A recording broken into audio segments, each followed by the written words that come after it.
சின்ன வயசுலேருந்து வந்து நடிகர்கள்லாம் இப்படி தான் இருப்பாங்க, இப்படி தான் பேசுவாங்க அப்படின்னு நினச்சிட்டு இருந்தேன். அப்போ தான் தெரிஞ்சுது அவங்க சினிமாவில் பேசுகிறது வேறு மாதிரி இருக்குது, நேரில் பேசுகிறது வேறு மாதிரி இருக்குது அப்படின்னு சொல்லி.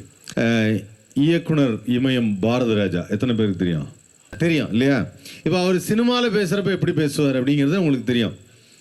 டைட்டில் அப்படி போடும்போதே வருவார், ஏன் இனிய தமிழ் மக்களே, உங்கள் பாசத்திற்குரிய பாரதிராஜா பேசுகிறேன். இது இந்த மண்ணின் மனம் மாறாத இந்த காதலின் உணர்வுகளை சொல்லுவதுதான் இந்த திரைப்படம். இப்படி தானே பேசுவார். இப்போ நம்ம இப்படி பேசுகிறவர்கிட்ட நம்ம போய் நேராக பார்க்கும்போது எப்படி தோணும்?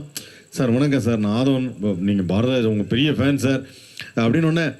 வாங்க ஆதவன், உங்களை சந்தித்து நான் பெருமகிழ்ச்சி செய்கிறேன் இப்படி பேசுவார் நான் நினச்சிட்டு இருந்தேன்.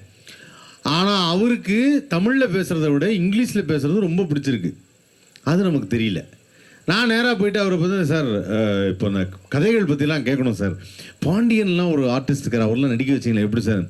பாண்டியன் அந்த கதாபாத்திரத்தில் அங்கே தான் வந்து அவருடைய கண்கள் பின்னா அப்படி திரும்பினார்.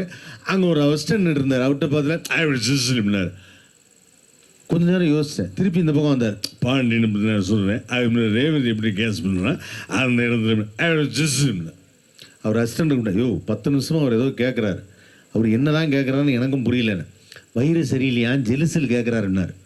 அப்புறம் தான் தெரிஞ்சது பாரதிராஜா சார் தமிழை விட இங்கிலீஷ் ரொம்ப விரும்பி பேசுவார்னு.